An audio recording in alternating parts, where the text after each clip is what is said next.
기독교인이 아니라도 상담에 관심이 있으면 들어봄직한 최유연의 성경 말씀 나눔 시작하겠습니다. 오늘 10월 19일 성령 강림 후 제19주 주간을 위한 말씀으로 창세기 32장 22절부터 31절 말씀을 가지고 씨름하다라는 제목으로 말씀을 나누겠습니다. 상담과 관련하여는 어쩔 수가 없다는 주제에 대해서 얘기를 나누겠습니다. 상담 용어는 아니죠. 최근 개봉한 영화 제목입니다. 영어로 No Other Choice라고 되어 있는데 이 영화에 대해서 이동진 평론가가 이야기한 동영상을 봤습니다.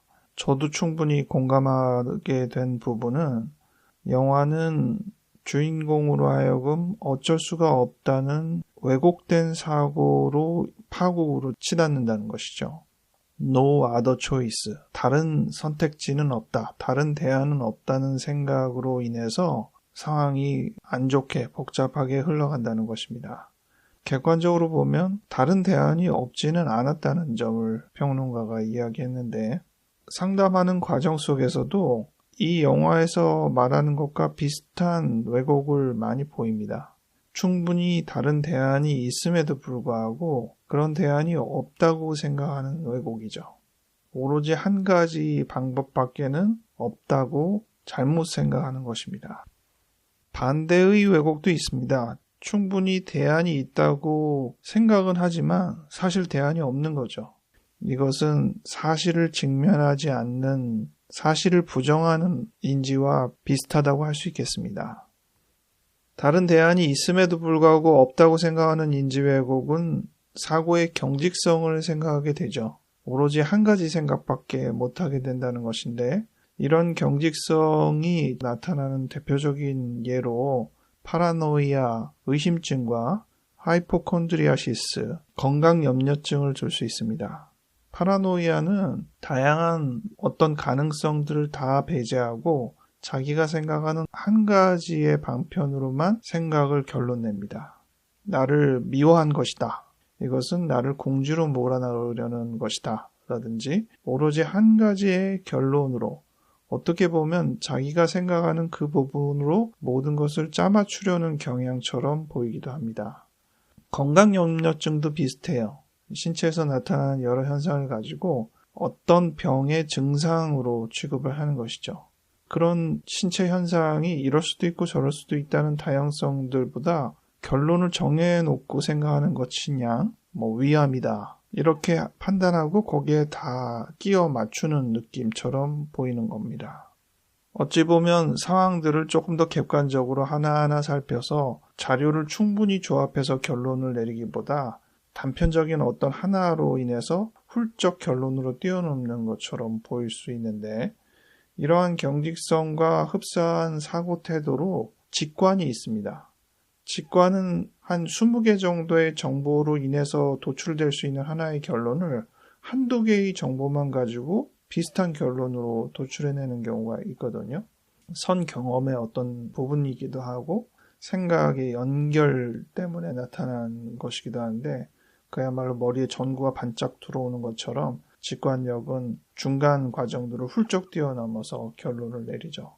그것이 항상 나쁜 게 아니라 굉장히 도움이 될 때가 꽤 있죠. 창의적일 때도 있고. 그래서 직관이라는 표현을 쓸 때 우리가 대부분 그것을 부정적으로 평가하지는 않습니다. 하지만 직관이 꼭 옳은 건 아니죠. 충분한 정보에 의한 결론이 아니기 때문에 오류가 있을 수가 있습니다. 요즘 굉장히 선호하는 AI가 바로 이 직관적인 사고방식들을 쫓아가기 때문에 반드시 그것을 어떤 근거에 충분한 결론으로 보면은 안 된다는 조심성을 우리가 충분히 유념해야 되죠. 지금 경직성이라는 부분과 직관이라는 부분이 매우 흡사하다고 말씀을 드렸는데 앞서 말씀드린 인지 왜곡을 이 경직성과 직관의 대비처럼 표현할 수도 있어요. 다른 대안이 있는데도 불구하고 없다고 생각하는 인지 왜곡은 사실 자기의 사고가 경직성을 나타내고 있는데 스스로는 그것을 직관이라고 굉장히 긍정적으로 포장하는 왜곡이나 비슷합니다. 우리가 인지 왜곡을 다루는 것은 타당한 사고의 흐름을 유지해서 우리가 느끼는 어떤 감정이나 판단을 교정하기 위함인데, 그런 면에서 어쩔 수가 없다라고 표현하는 우리의 사고 왜곡도 잘 파악해보는 기회가 되면 좋겠습니다. 오늘 성경 창세기 32장에는 야곱이 어느 누군가와 씨름하는 이야기가 나오죠. 근데 그 씨름하는 그 순간 이전에 보면 자기 식소를 다 데리고 자기의 고향으로 가서 형 에서를 만나기 바로 직전의 상황인 것을 알 수 있습니다. 장자권을 팥죽으로 사고 또 어머니의 전략에 맞추어서 정말로 그 장자권의 축복권을 본인이 받은 거기 때문에 형 에서의 입장에서는 동생 야곱을 거의 죽이고 싶은 정도의 분노가 있었던 것이죠. 그래서 야곱은 멀리 친척 라반의 집을 가서 거기서 기거하면서 거기서 결혼하고 자녀를 낳고 식솔이 생겼는데 이제 다시 에서를 제외하는 이 상황에 도달하게 된 것입니다. 그립기도 하지만 아직도 그 분이 안 풀려서 자기에게 어떤 화를 입힐지 모르는 상황이기 때문에 열심히 머리를 굴렸죠. 야곱은 원래도 잔꾀가 많은 사람이기도 했지만 지금이야말로 자기가 가질 수 있는 최대한의 능력을 통해서 자기를 보호해야 하는 입장이었습니다. 그래서 전체의 식솔들을 나누어서 한 팀씩 에서에게 먼저 보냅니다. 만약 자기가 보낸 한 팀이 화를 입으면 남은 사람들한테 전달이 될 테니까 남은 팀들은 도망가겠다라는 취지를 가지고 한 팀씩 손해봐도 될 법한 대상들은 먼저 보내고 자기가 정말 아끼는 대상을 마지막으로 남겨서 자기의 가족까지 최종적으로는 다 보내고 자기 혼자 남게 되는 상황이 지금 연출이 되고 있습니다. 그 전략 나쁘지 않죠. 근데 이 작전이 제대로 안 들어갔어요. 한 팀을 보냈는데 이게 환대인지 최소한 그들을 해쳤다는 결과는 없는 겁니다. 그러니까 또 두 번째 팀을 보내고 자기 가족까지 다 보내고 그래도 에서가 그들을 어떻게 했다라는 부정적인 표현들이 피드백으로 전달해 오지는 않았던 거예요. 게다가 이제 마지막 가족까지 보냈으니까 자기가 직접 가지 않고서는 상황이 어떻게 됐는지 알 수도 없는 상황에 처한 것이죠.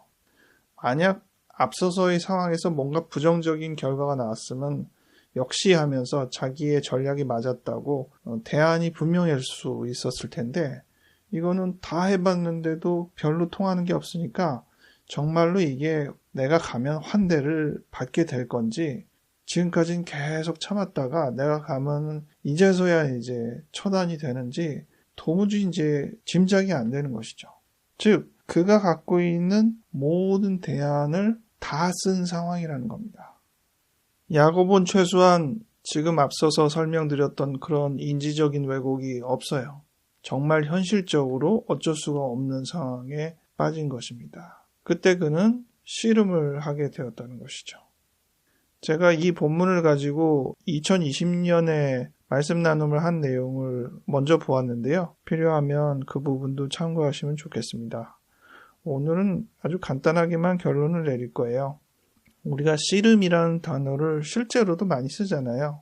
국어사전에 보면 어떤 일을 이루기 위하여 온 힘을 쏟고 끈기 있게 달라붙는다 라고 되어 있습니다. 숙제랑 씨름하기도 하고 일을 앞두고 씨름한다고 하고 인생이 씨름이죠.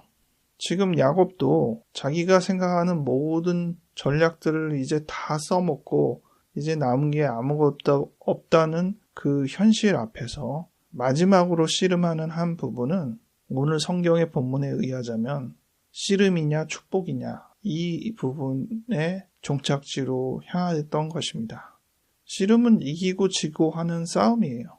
그런데 최종적으로 그는 그 싸움에서 그와 씨름한 대상에게 축복을 요구합니다. 나를 축복하지 않으면 나는 당신을 보내지 않겠습니다. 내가 이겼죠가 아니라 나를 축복해 주세요 라고 했다는 것이죠. 그러면 내가 졌습니다가 되느냐? 그것도 아닌 거예요. 그래서 이기고 지는 싸움의 부분에서 서로를 보듬는 상생을 요청했다는 것입니다.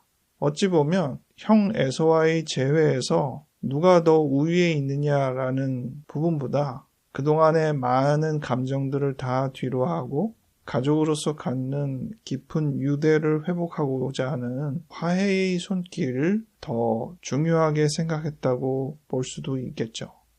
여러분은 지금 어떤 씨름의 부분을 짊어지고 있습니까?